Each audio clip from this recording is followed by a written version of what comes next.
Hello and welcome to Never Is Funny, the show where I talk to funny people and hope to God they talk back. Now let's get straight into it. This is flat out one of my favorites ever. I'm speaking to Belle de Beauvoir, a burlesque dancer, and Pete Saunders, a musician, who are doing a long-running show. They actually recently played, I say recently, last year, but they're coming back apparently, and I'm going to chase them down. A long-running show called Blues and Burlesque, coming back to Cardiff, that is, the Millennium Stadium. If you can't tell, I'm stumbling over my words because I'm excited. They are such fantastic characters, and crazily enough, Pete isn't just any musician. He was actually in Dexy's Midnight Runners, and Belle is absolutely incredible. Such a star. They are both so talented and interesting and funny, and I can't stop gushing about them. They also surprised me with what is, without a doubt, the best showcase I've ever had on this podcast. I was completely blown away. You can hear me literally go, woohoo, afterwards. But, just in case I'm lying and I don't go woohoo, better listen all the way through the check, huh? Welcome back to the show, where I talk to comedians in the know. That's right, it's Never As Funny. It's Never As Funny. The show is called Never As Funny. It's the name of the show, by the way. Never As Funny. This is the gist of it, the name. The show's called Never. This is like the title music. It's called Never As Funny. All right. Welcome back to the show, everyone. I've got a very exciting duo of guests here. Now, both of you are very prolific, and we're going to dive into your show. But I think most importantly, you guys kind of have two central claims to fame I think it would be worth to bring up. So, of course, I have Belle de Beauvoir, didn't mean to shorten it like that, and Pete Saunders. Now, Belle, your kind of central trait, I think, is that you killed 7 hamsters accidentally and have never gotten over it. And just this week, Pete, of course, you're internationally known as the man with a great future behind him. Behind him, yes,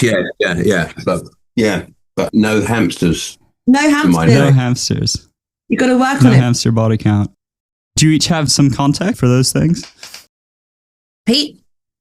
I did spend about 3 hours as a 10-year-old trying to get a hamster back to life. Yeah, you know, like when they hibernate, they sometimes they tell you don't throw them away if you find a body, and it might be just hibernating. And I was about 10, and so it said you should rub them, and it's like just like a stiff little, like a brick. And I rubbed it, and I managed to get some. It just went floppy. And then my dad said, "Try some brandy." And then after that, we decided it was just dead. The brandy didn't work? No. And I think that's how we decided. If that hasn't got it going, it's either got really bad taste or it's just not worth it. Yeah, or it's dead. So now I realise I've just been massaging a dead hamster for 3 hours. That was a really long time. As in you tried to sort of make it drink the brandy, like you're resuscitating a soldier? Yeah. If you're from my dad's generation, that would be a normal thing to do with a pet.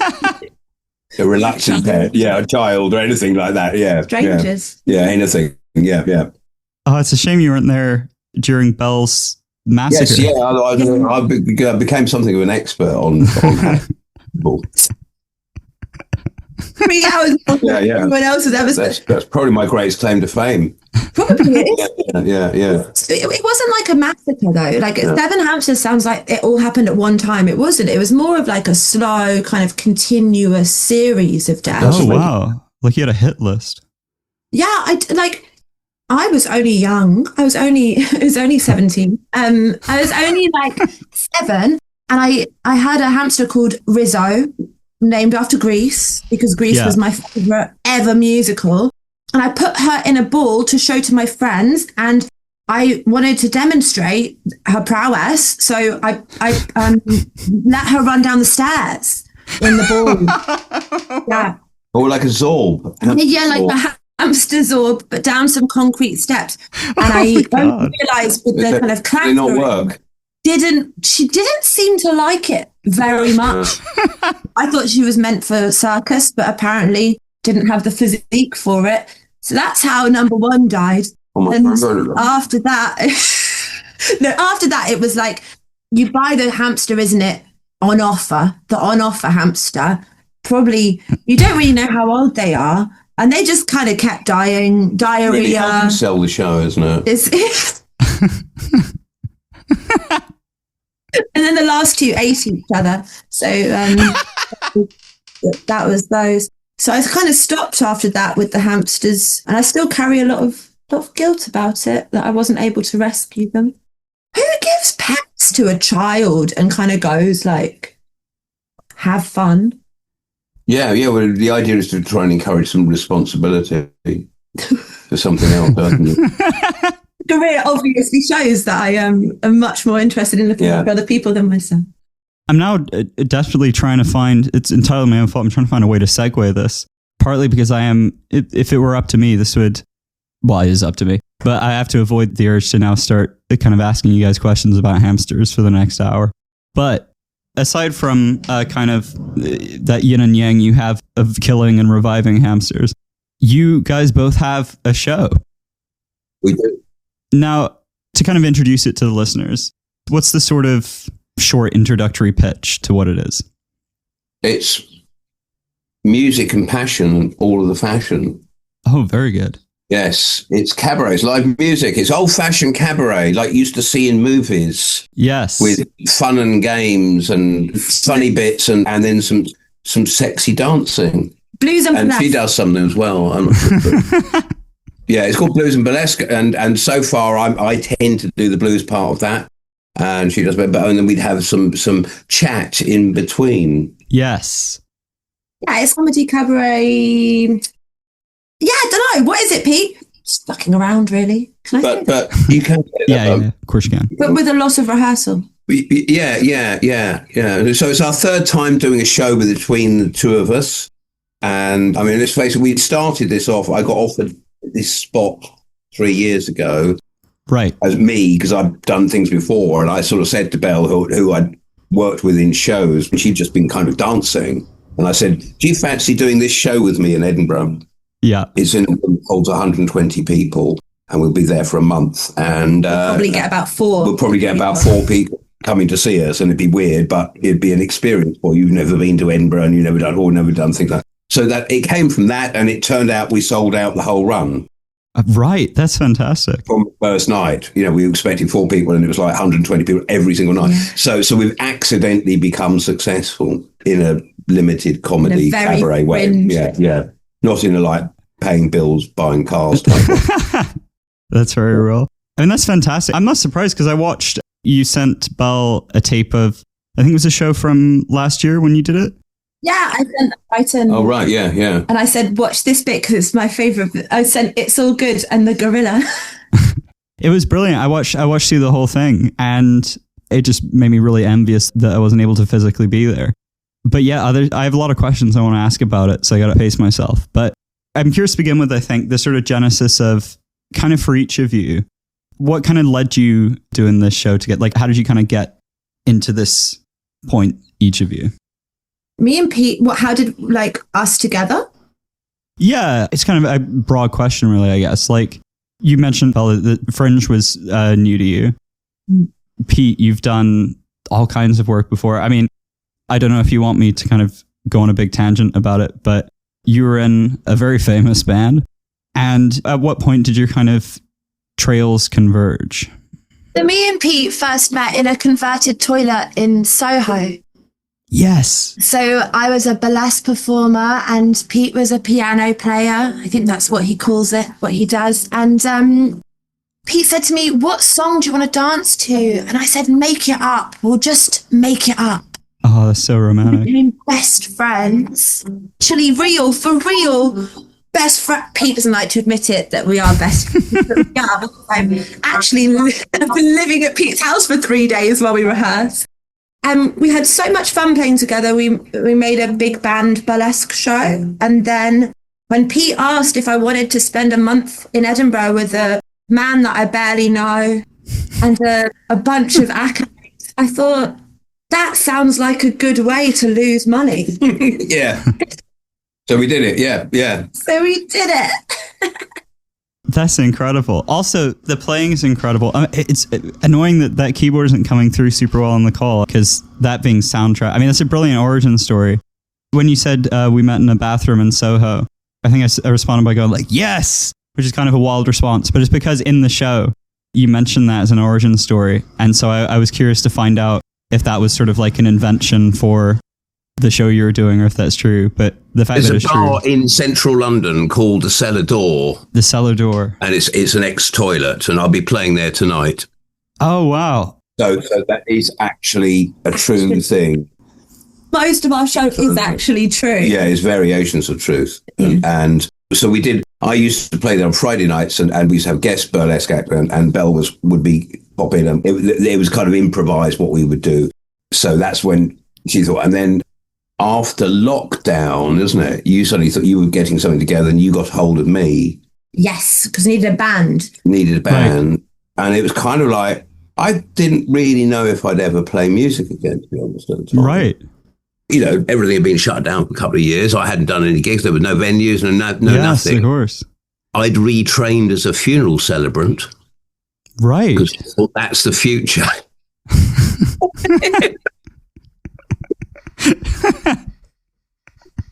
What do you do if you've got performance skills but everyone's dying? I know. I'll go become a funeral celebrant. Did you bring a keyboard to it and sort of do some kind of improv blues? I never did one. I just went. I did the training, got a qualification, and then the idea of actually trying to do it, I thought that's just too depressing. It's just like I couldn't put myself to it. So but that's where I'd gone in my life. So suddenly to get this call saying I want to put a band together to do a live music burlesque show at this venue. Yes, and strangely enough, also, again, all the people I knew, my contemporaries, I managed to get some musicians together who normally do some very high profile, high paying gigs. But guess what? They were desperate as well. Right. So if it's a job. Oh, a job. As opposed to not a job. We've just had a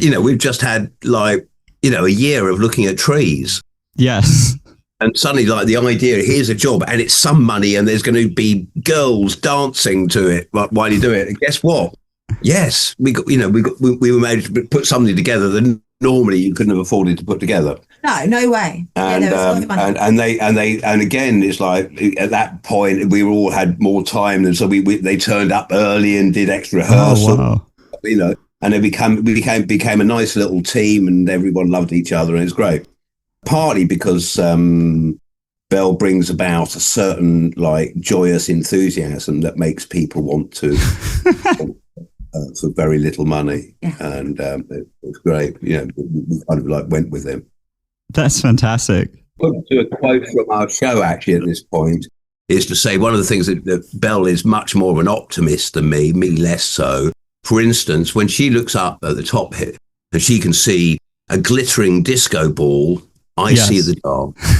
Optimism is catching. Yes, yeah. Optimism is catching. Or maybe it's just my breasts. I don't know, but it gets it done.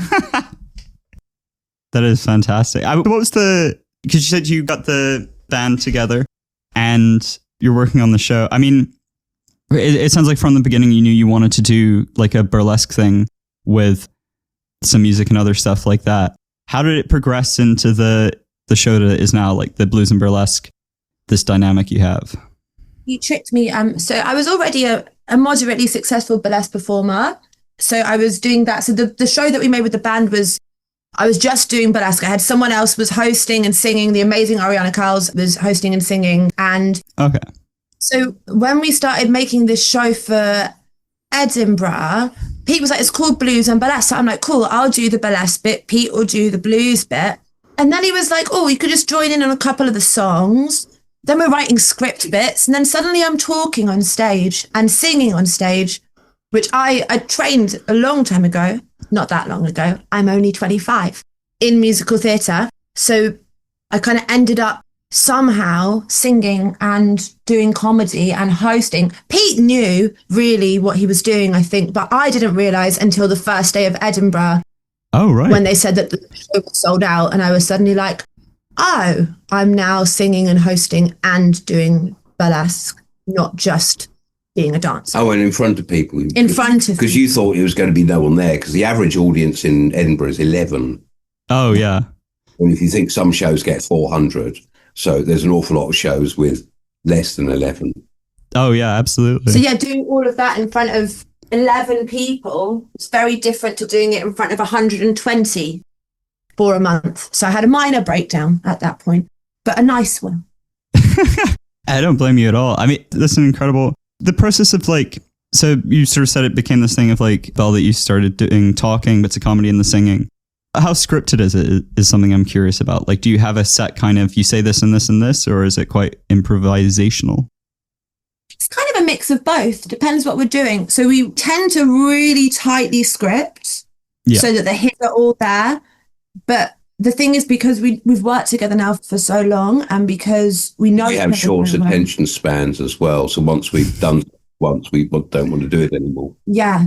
Yes. So it starts scripted, and then it gets a bit tangential, to be honest.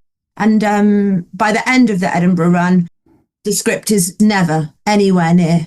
When sometimes we look back on our old scripts to check, like, oh, what was last year's show? And we're like, that's not the same thing that we were doing.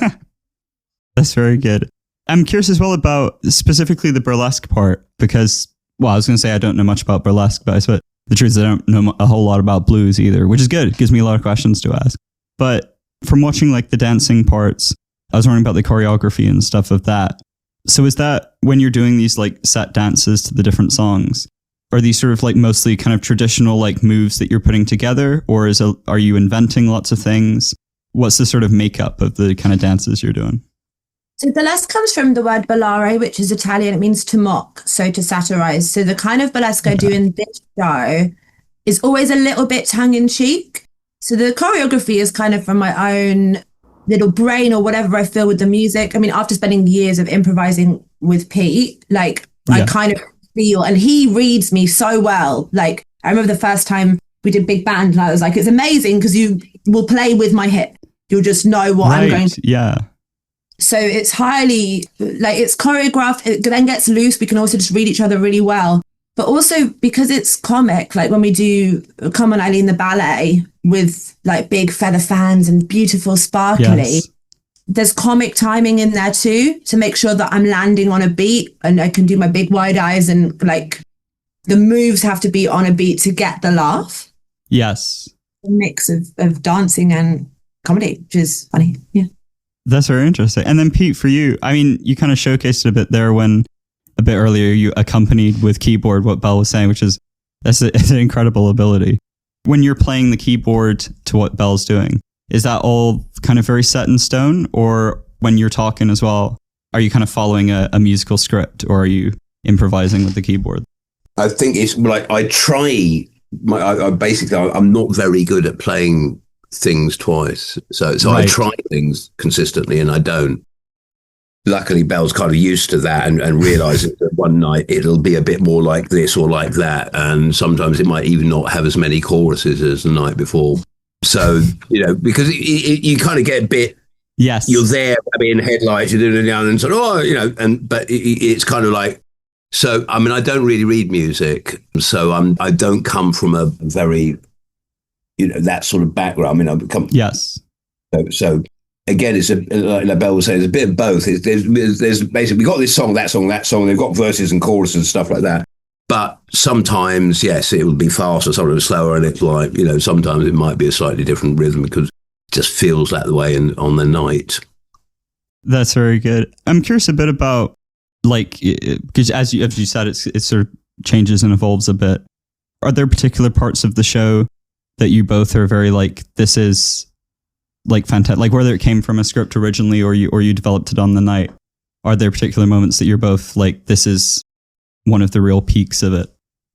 I think there's certain bits on there that we're finding writing this year's script. There's certain bits that we're keeping from previous shows simply because they worked so well that, they're really nice to redo that particular line. Yes. But in a sense, it's the audience that's decided those are high points, isn't it? You kind of don't know Oh, absolutely. And very often it's lines that you don't seem to be anything on paper. Yes, yeah. That seem to land in a way that you can't predict, you know. Also, there's jokes that we love, like, that make us laugh every time we read them. I feel like if you're reading a script, you don't kind of get the same joy. When we perform those jokes, when we say those jokes on stage, because they make each other laugh, it's funny. It's funny because you can tell that I've got a bit about my hamsters in the show. There's like loads of weird little stupid things that make me laugh. And that means that when I deliver those jokes, or when me and Pete deliver them, it's always, we're both trying not to laugh, and it makes it funny. Yes, definitely. I wish I could remember what the line was, although I suppose it's probably for the best to avoid spoiling it. But I do remember watching it. There was one moment when, I wish I could remember. He said something to Pete, just like so quick. And Pete, I could see you just like immediately like really break at it, because it was just so good. And you have such a great dynamic. Like it's clear the whole time on stage, even when you're kind of playing your sort of exaggerated personas, that you like respect each other and are having fun with each other. Was that something you had to work on a bit? Because I did wonder, I watched it with my girlfriend as well, and she pointed out she thought your dynamic is very good, because it could, something like that, if done poorly, could slide into the direction of it feels like Pete is sort of looking down on you in some way, or that your character doesn't like Pete and it's like feels kind of antagonistic. Whereas even though you're bantering with each other, it never gets close to that at all. Is that something you sort of had to work on, or is it just kind of natural because it's how you are? Most of it's natural, isn't it? But funny enough, also we found that when we started, I wrote more kind of like lines where she put me down, which I thought was funny. And we took them out because the audience would kind of turn on Belle. It was like, oh, you can't be nasty to him. We don't like that. Oh, right. Okay. So we pulled those out. As I said, I was, there were lines I'd actually written. Yes. Like actually the one we kept is a man with a great future behind him. It's like, yes. And I was quite keen on having those sort of put downs, but we found that the audience don't like. It's almost like, I think it's almost like you don't want to see mummy and daddy arguing. Mm. Yes. Yeah. So it doesn't ever. If it feels like we're fighting, we're doing it wrong. Like I think Belle also, like as an exaggerated character, has a certain amount of naivety, so she has to be kind of bright and excited. And if I'm being mean to Pete, it doesn't really. It feels a bit like people don't like. It's amazing. Don't like it. I mean, people actually kind of call out. It's like they actually, right, yeah. Alone, yeah. Leave him alone. Yeah. I think I'm being. He wrote it. I wrote it, yeah, and I don't think I'm a particularly sympathetic character. So I find it really weird that the audience even like me. So it's like, that's fantastic. Okay, well, we're drawing close to the sort of midsection break now. When we come back, I want to dive some more into talking about the show. Obviously, that's why we are here. But I think to kind of tease that a bit, we haven't really mentioned what the show is sort of about thematically. And I know you guys have, in your press release, you have some lines describing what it is. I think you use the word masochistic at one point. It's very, very good. So if you guys could sort of tease that a bit, that'd be great. Got the press release up so you see what shit we wrote. What did we hi, Pete? I don't know. It was just some stuff we thought would... Started with, our show is part love letter, part suicide note to the arts industry. Yes, I think the expression seemed a good idea at the time comes to mind about the press release. But yes, it's like most of the things we do, it amuses us. But there might be some truth in it somewhere. So we'll have to have a look at that. Yeah. I mean, I have to say, I thought it was fantastic. That was what drew me to you guys so quickly, as I looked and I was like, okay, I have to talk to these two. If they're taking themselves that seriously when they do the press release. That's right. Isn't it? Like, we just wrote something that made us laugh. Yeah. What would you sacrifice to take the show to the Edinburgh Fringe? Because the other day I was talking on the tour bus and people were saying about what they'd do if they won the lottery. And like, it really struck me that the best thing that I could think of doing was just spend it all on a show is what I would do. And that's kind of the madness of the arts. And that's what we wrote a show about. And Edinburgh is just, I mean, is getting more and more unviable. It's financially crazier and crazier. So there's a bit of a reflection of, you do feel like, it's communal insanity. Flagellation. Just going up there to do it, because you have to assume that, as I said, there's a good chance no one's going to come. And even if they come, what difference does it make to your life? And I mean, it's a great thing to be part of, but you have to kind of adjust your mental attitude. And also, it's a month of not actually earning money. Yes, yeah. Spending, I mean, there's a clue. 23, I camped for the 3 That was our weeks. sold out run. I camped, right? 3 weeks. It cost me £1,000 to camp. Yeah. And it was an hour's journey it's not in Edinburgh, an hour's journey to Edinburgh. I mean, you can rent a room in London, with Wi-Fi and your own bed for half that. It's absolutely wild. I saw two articles. I mean, I've seen quite a few about the Fringe recently, but I saw two that stood out to me. The first one was just an interview with a performer who was sleeping in her car the whole time. And then the other one was about a guy who was doing Fringe, and he was saying that he literally won a game show, and that still hadn't provided him enough to support himself up here, which is, it is wild. But okay, so we're going to dive into your love letter and suicide note and discussion of the masochistic state of the arts industry right after the break. And we will be back.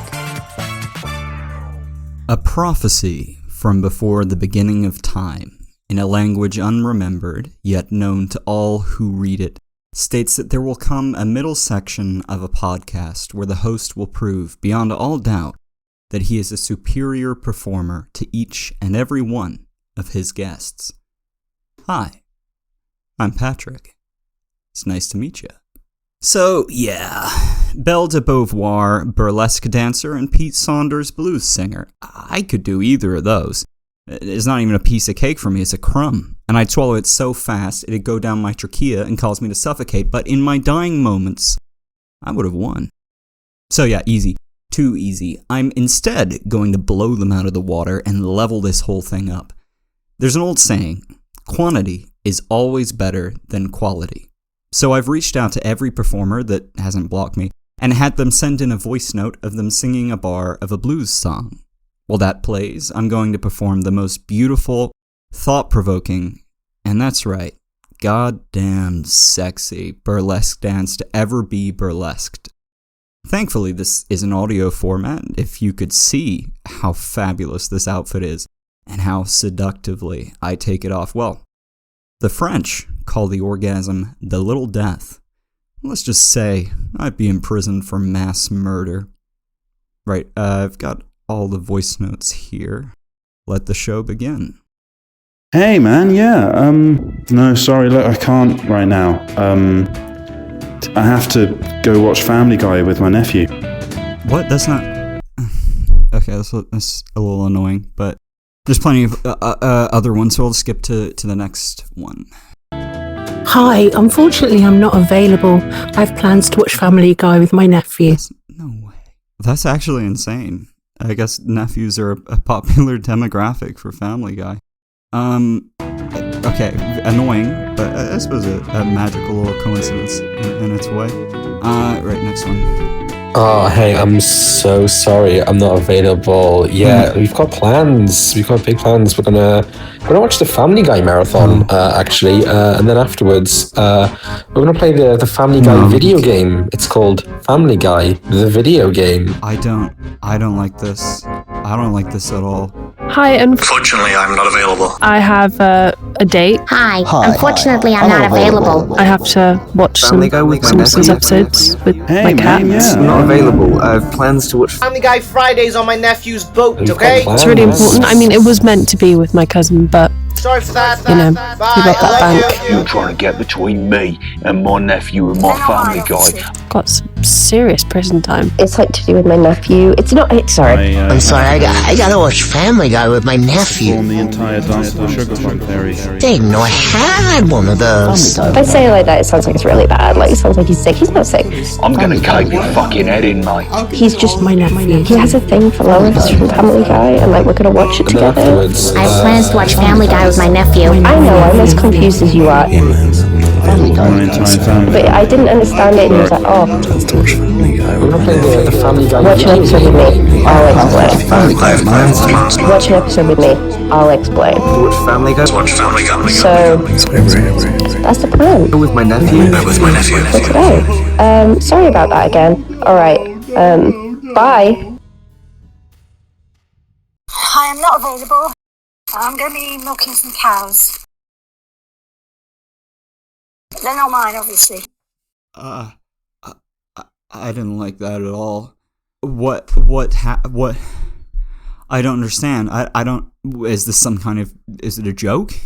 You all doing like a big joke at my expense? Oh, everybody laughing at me, ha ha ha. Or is everyone in it together like that? Or is this orchestrated in some kind of like a divine punishment by like an evil god who won't allow my art to touch hearts and mine?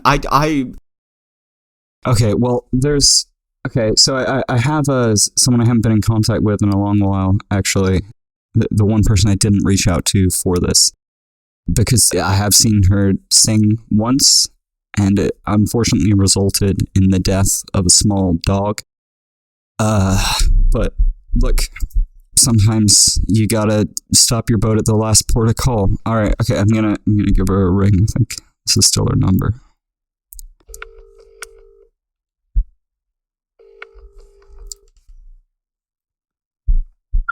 Hello, Tallulah? Hi.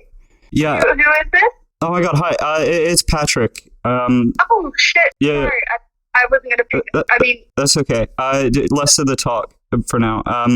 So basically, are you like available? I need you to.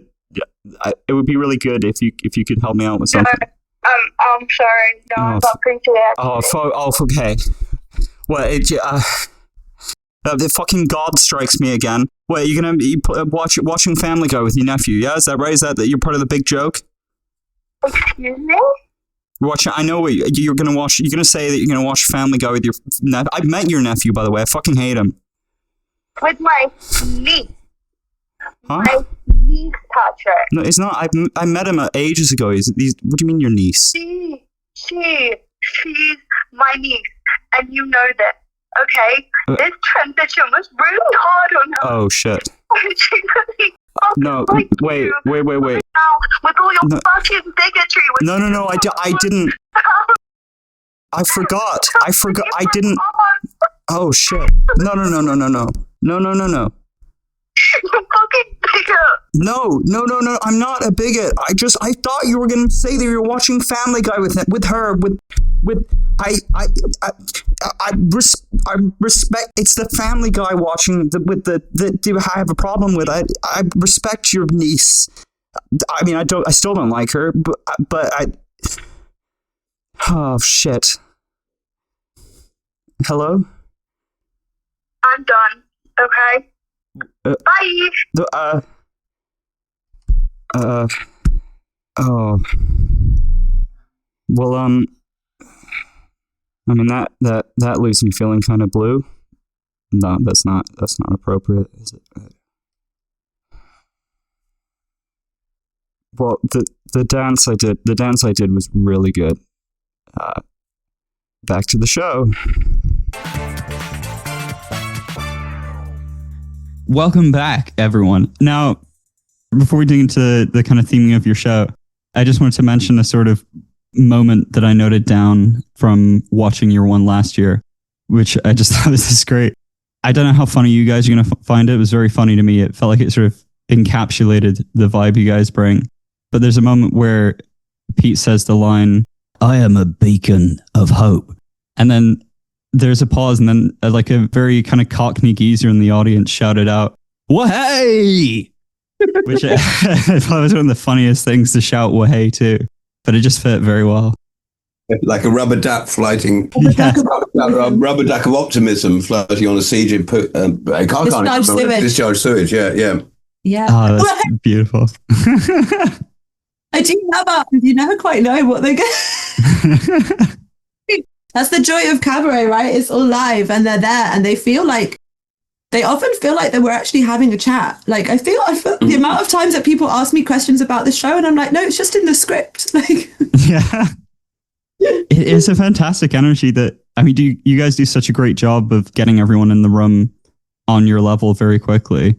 But yeah, I'm curious about, what have I got in my notes here? Oh yeah, you're sort of the dynamic you have of these kinds of enhanced characters of yourselves. You've already mentioned this sort of like a natural enhancement of it. But yeah, I'm curious, do you think a lot about like, Belle, for example, you have that character where you mentioned you're very kind of high energy and a bit naive.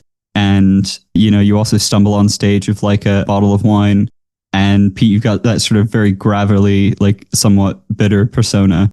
Do you put a lot of thought into like, this is how we're going to play this? Or does it just sort of happen as you do it? Kind of how we are. Right. Yeah. It's very much like a natural dynamic. Like you said, it's an enhanced version, isn't it? It's an enhanced version of reality. Yeah. Which is why I guess it just plays so easily for us. Because I mean, when I was doing that thing about, Belle does genuinely have this kind of like more youthful and sometimes advantageously naive outlook. Right. It'll be all right. Mine is a bit more like the ship will probably sink, but we might as well go on it anyway. Yes. Yeah. I've always been icebergs, so I do it like I know I'm going to my doom, right? And that's I'm kind of negative and positive at the same. I'm kind of like it's like secret optimist, really. Yeah. I mean, I'm the one that came. Let's go to Edinburgh and let's do this shit. But there will only be 11 people there, but let's do it anyway. And I think where we come together on that is that. So sometimes I can do a useful, because sometimes I like to anticipate when might go wrong. So it sounds like being negative, but it's like I'm trying to, this could happen. Let's try and avoid it. Yeah. But as I said, I think where we do come together is on fuck it, let's do what we like doing. Yes, definitely. That we do, and it's mainly original material. We could just try and do lots of, we kind of crowd please, but we don't. We do. Yes. We first of all please ourselves. So.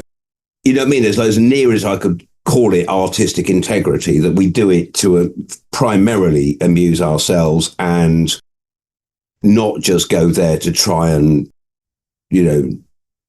go for we don't go for the easiest options necessarily. Yes, which is admirable, I think, especially given that it plays so well. I mean, as you said, you've sold out very quickly.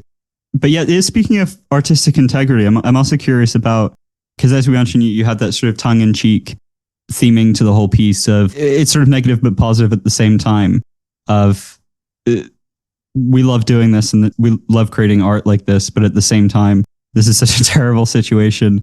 We're all in, and none of us have enough money to do this. And, we're trying to impress these people who are also paying our bills.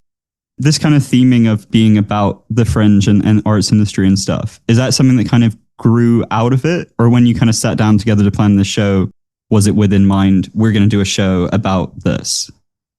I don't think we ever go, we're going to do a show about this. Right. But I think because when we wrote our first show, they're generally, the scripty bits we were talking kind of come out of just conversations that we have. And Pete is the funniest person that I know and will just say brilliant things that have me in absolute hysterics. And obviously, because we work on a show, write that down, Pete. I'm writing that down. I just have a little track of Pete Saunders isms. Or Pete, never say like anything like that again in front of anyone. Never work again. So it's a fine line between, yeah. Yeah, I think we came to it. We called the show Sellout because I guess you write what you know, isn't it? And because we sold out the show, we kind of then felt this weird pressure, or like, what are we going to do next? Or like, where are we going to, I don't know. We could just do a whole show of like Oasis covers and people would really like that. Or on the alternative, maybe we just thought that's going to look really good on a poster, sell out. Yeah, we also just thought really funny because then we could, that was what we were like, we'll just say it. Our sellout show. Sellout show. Yeah, sellout show 2025. Yeah. Very good. That's very good. I think this is probably something we probably share. Right, but I just go from my point of view, like everything I do in cabaret is influenced by the movie Cabaret, which I probably saw when I was 14 when it had just come out. And I think it's the perfect film, and everything in it is kind of like informs. So this idea of these slightly desperate people who can't do anything else but perform on a stage while the audience is gradually in the place is gradually filling up with Nazis. Yeah, that's my dream gig. And,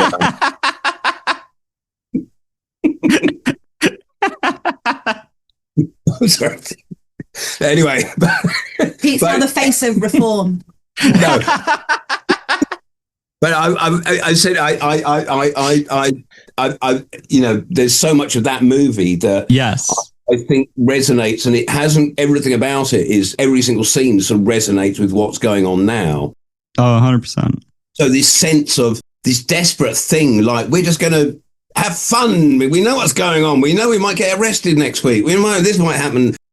But anyway, meanwhile, on with the show. And we are kind of those, we were discussing this about, you know, like when people tell us they're doing things like, you know, oh, I've got to leave you know, I can't do a gig after this time because I've got to go out with my girlfriend. It's like, no, it's the show. You know, we are those sorts of crazy old fashioned people that the show comes first, the work comes first, relationships come and go, you know, hamsters come and go.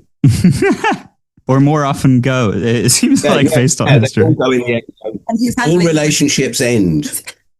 But the show goes on. Let's have the show, and I think we do talk about the state of things and what a mess everything is. But at the end of the day, like, our job is to entertain people. This isn't a lecture, and I think there's a healthy dose of self-deprecation of the like we can't really complain too much. This is our job. This is what we choose.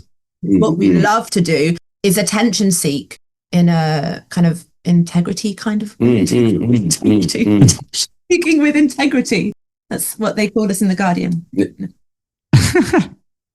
I mean, definitely. I mean, one of the things that I think helps to make the show work is that it's probably worth mentioning this as well, actually, because I haven't brought it up. So one of the things that you do that means that the show doesn't feel kind of pretentious in any way is that you, as you said, you kind of take the piss out of yourselves a bit, and you have that, because it's so true. I mean, I'm like this as a performer with this podcast.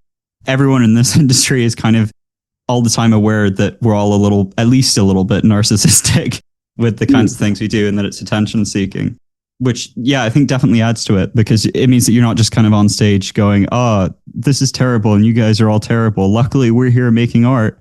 You feel grounded. And I think that adds to that. You mentioned that the audience seemed to kind of have the feeling that it's like a conversation happening for real between you and them. And I think that might be part of why. Yeah, I love that. I feel like, that's it. I think. The thing is also, it's cabaret, it's not theatre. You know, it's just no fourth wall. We walk in, or you do, you know, go in and out of that wall all the time. We talk directly to people. So I think there's a greater sense of, you know, like self-awareness. We are people on a stage. You know, we're sort of characters, but we're also, the characters are versions of us. It's like, so, you know what I mean? There's we all know whether we're in the place. We're not pretending that we're, you know, in Russia in 1901.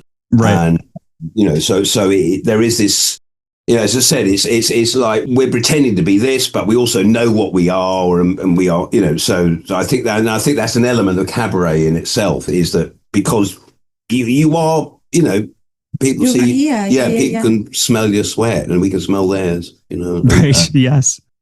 That gives me a good segue, actually. Speaking of kind of smelling sweat, which is that, Belle, as you said, you are experienced in burlesque, so it's not like this is your first time doing this at all. But I am curious about kind of, because you're in these situations where, you're kind of on stage taking off clothes and you're coming up to people in the audience or inviting people on stage.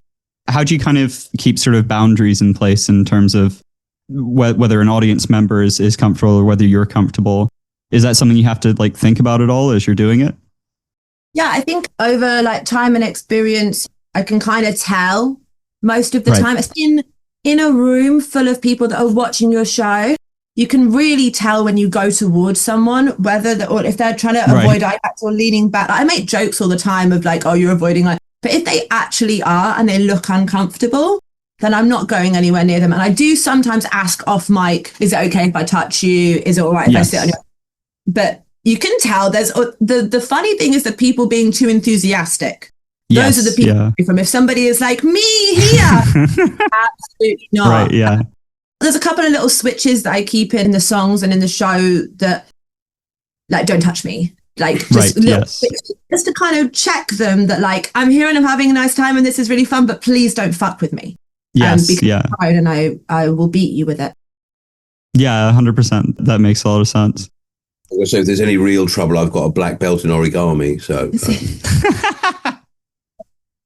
you can craft a very threatening bird.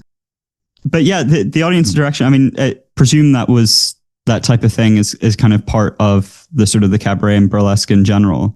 But is that something that you kind of have scripted out a lot beforehand, or is that more on the improvisational side? I make it up as I go along. But I think with burlesque, because I was just a burlesque dancer for so long, you have to learn how to, without a microphone, make sure that no one touches you and put a little barrier in between. Right. What's okay and what's not okay. So now I have a microphone. It makes it even easier because I can just say it if I need to. But I feel like, I kind of already learned how to make sure that people don't grab you or touch you. Yes, of course. Yeah, that makes a lot of sense. Okay, and then so moving forward, you mentioned you did this last year. Do you kind of, when I ask a lot of people who are at Fringe this, it's often kind of difficult to answer because you're so in the heat of just surviving through it. But do you plan to kind of continue doing this show for a while or sort of working on other projects? Do you know what's next for you? Yeah, for me, I will do this show until I die. Pete dies. About like how long can I force Pete to carry on doing this show with me forever? I need to budget funerals as well, haven't we? Yesterday. Try and plan ahead on this. And now we are also at the moment trying to organise. We're going to Adelaide, Australia. Right. Yeah, next year. So that's the plan. So that's a big festival, and I've done it before, and it's also in January, which is a great time. So a great place to do shows as well. Yes, because I was going to ask you. You've both got lots of performing experience. Do you know what the differences might be like there in terms of where you're performing and what audiences are like? Pete probably knows more than I don't know anything about it. I just like the idea of going to Australia and learning how to scuba dive.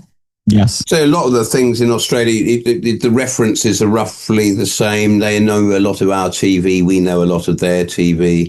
You know what I mean? Of all countries in the world that happen to be the other side of the planet, and there's a lot in common. So I wouldn't, there's, nothing particularly I'd start saying, I don't think they'd get this or get that, and our things are pretty kind of like universal and, so I wouldn't be, I wouldn't worry too much about any great cultural difference.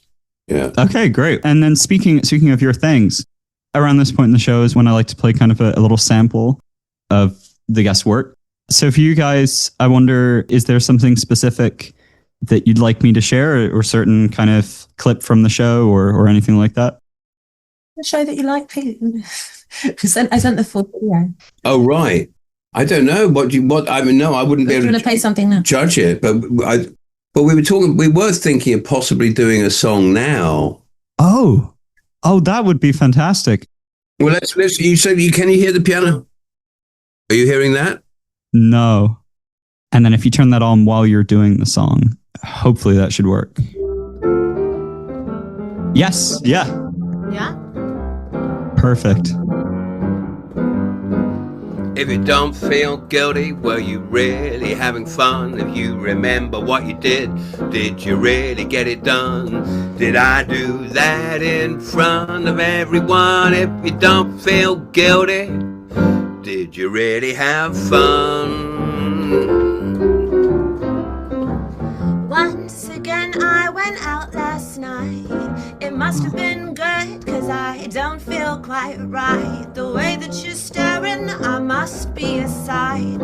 I may have been kidnapped, there may have been a fight. And I guess I'll find out why I woke up in a shed. As first I hoped that I was already dead. Of course I remember everything you said. I just don't know who you are or why you're in my bed. And if you don't feel guilty, well, you're really having fun. Something is killing me, it must be the sun. I've no regrets, cause I don't know what I've done. If you don't feel guilty, did you really have fun?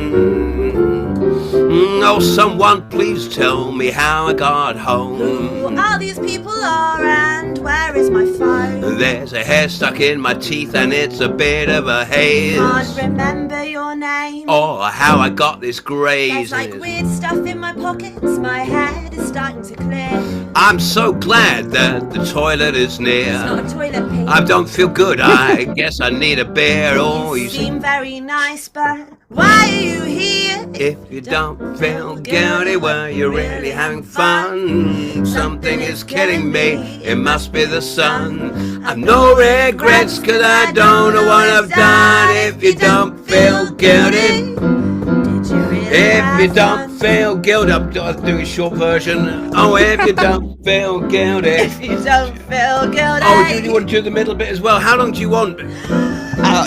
Forever. Do that bit. Do the middle bit. If you don't feel guilty. If you don't feel guilty. If you don't feel guilty. If you don't feel guilty. If you don't feel guilty. Did you really have fun? If you don't feel guilty. Did you really have fun? Woo!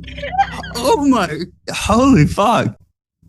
Do the line. I think they're all having too much fun, Pete. Because we've got an audience full of sinners. Because sinners are winners. Oh, I love how Pete's like, yeah. Got something right. God, that's the best section of the show I've ever had. That was fantastic. Oh my God. See, that's what happens on stage, right? But it happens without Pete saying, should we just skip this bit? Just decide to skip the bit. Let's just do the short version. Amazing. I mean, a tremendous display of your skill there, especially considering that part as well. Like, you guys are such an amazing duo, and the fact that Pete can do that thing where he's like, "Shall we just skip this?" And you're like, "Oh, I don't know," and that you just continue. I mean, it's brilliant. It's fantastic. I mean, yeah, that if anyone's listened to that and hasn't been sold on the show, then there's something severely wrong with them. That's incredible. Yeah, brilliant. So where are you based, Patrick? Right now, I'm in Cardiff. Right. We were there at the Millennium Centre. We went on tour. We did the Millennium Centre not long ago. We love Cardiff. Yes, I saw that when I looked you guys up. Definitely come back. That would be fantastic. Yeah, I think we're there on the September the 6th with big band Burlesque. So we'll be there. Oh, joy. Be a version of what we do here with the live band and more burlesquers. Yeah. Oh, that would be lovely. Yeah, I'll definitely see if I can check that out. But yeah, with that, I mean, I'm holding back the urge to kind of ask you guys to do a sort of full album for me now. But that was fantastic. As we're coming tragically towards the end of the show, would you guys like to kind of plug your things? So like the show itself, anything else that you want to drop? Come to our show at Edinburgh Fringe from the 12th to 25th. It's the show that you deserve rather than the show that you wanted. We've got one in the afternoon at the Voodoo Rooms, which is a free Fringe show, because we wanted to open it up and We're doing it. a show called Tarting About, free Fringe in the afternoon. Clues in the title, it's free, and that's going to be material from previous shows that seems to shame because we believe in recycling. And so it's the eco-friendly version of the show that we're putting that stuff in there. So it reduces our carbon footprint. Absolutely, it's free to get in. It's free to get in and not free to get out. So. Yeah. So we're doing that 2:00 in the afternoon, but that should be good fun. You know, slightly more relaxed in the way we've got stuff that we know really well, but we're going to pretend that we don't know what we're doing. Yeah, tends to be our general Yeah. And then at 9:00, 9:10, we've got our sellout show. Yeah. Yes. Yeah, which, as you said, you can now. That's no longer just a joke. well, it's not sold out yet.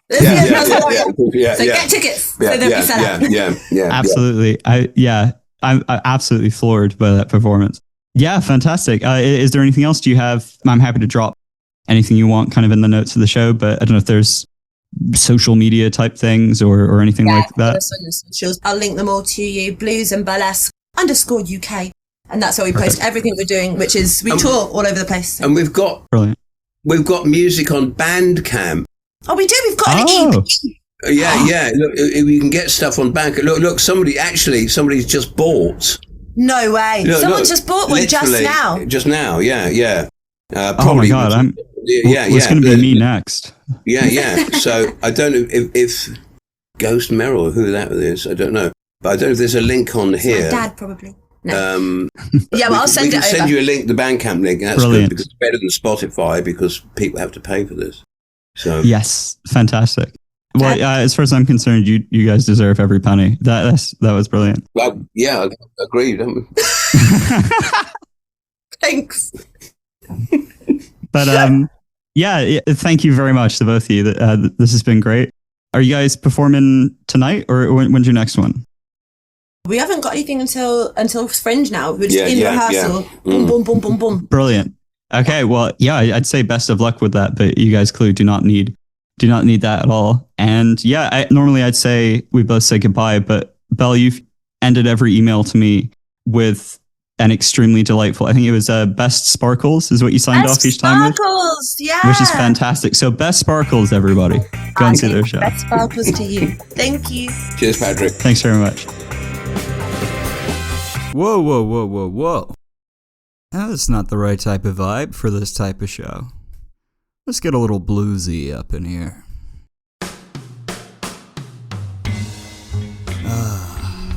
That's much better. Like sinking into a warm bath. Thank you for making it all the way to the end of the show. You can find the show on Instagram at NeverIsFunny. All one word, all lowercase. Now, I'd like to give some special thanks to some very special people who sent in voice notes for that middle section that I spent a little too much time on, arguably. These lovely, lovely people begin with Arthur Drury, Amaury Langford, Cambrian Chronicles, Denzel Arevalo, D. Dickens, Gethin Griffiths, Harry Maddox, Joe Anderton, Lottie Goldthorpe, Mark Twin, Madeline Walsh, and of course, last but in no way, never in any way least, the one and only, the magnificent Chloe Bilson. Good night. Sleep tight. I love you.